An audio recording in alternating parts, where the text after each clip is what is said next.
Hariom, respected judges. From Vidya Bharati Chinmay Vidyalaya, I, Sneha, and my team member Sagar are covering the problem statement of demand, that is, to implement a solution to mitigate the price fluctuation and manage the demand and the supply in the market.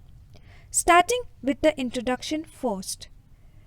Price fluctuations is a frequent rise and fall in the prices of the commodity, which is caused by a situation, that is, when the supply does not meet the demand in the market. For example, in case 1, the demand is 20 units and the supply is more, that is 25 units. Then as a result, price tends to be increasing. In case 2, when the demand is same, that is 20 units, and the price is less than that, 5 units, then as a result price head tends to be decreasing.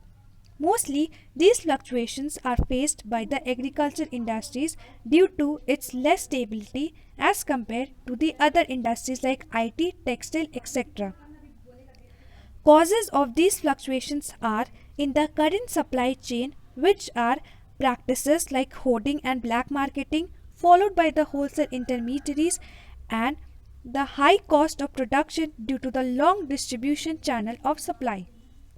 Starting with the solution now, we have two different concepts. First concept is the supply chain one, in which the retail and the wholesale intermediaries would be replaced by the MNCs, who will now sell the products directly to the consumer. So, features of this concept are: first, will decrease the cost of production; secondly, will stop practices like hoarding and all. Hence, the working of the model is starting with purchases and then storing it into the warehouses, and at last displaying it with the digital platform on the retail outlets. So the second concept of supply chain is, which is to remove the wholesale intermediaries and introduce the government commission in place of them. So features is to stop practices like hoarding and black marketing. Working, the commission will purchase the commodities and then will store them up into the warehouses. Now based on the demand, the government will assign the units to the retail intermediaries to sell it into the mandis. At last, to run the whole process smoothly, the government has to maintain a proper record of the products assigned. Coming to SWOT analysis now, the SWOT of supply chain 1 are as follows.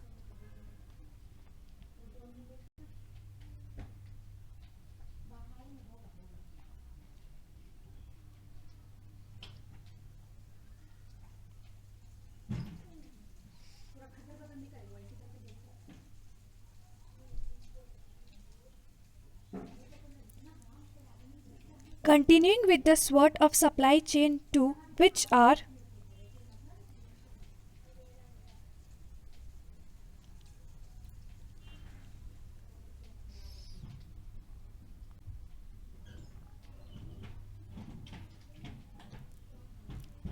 lastly, I would conclude by expressing a special thanks of gratitude to our ATL lab in charge, Madam Sahana, and as well as our principal, Madam Meena Vilkhu, who gave us this golden opportunity to look on this wonderful project and work on it.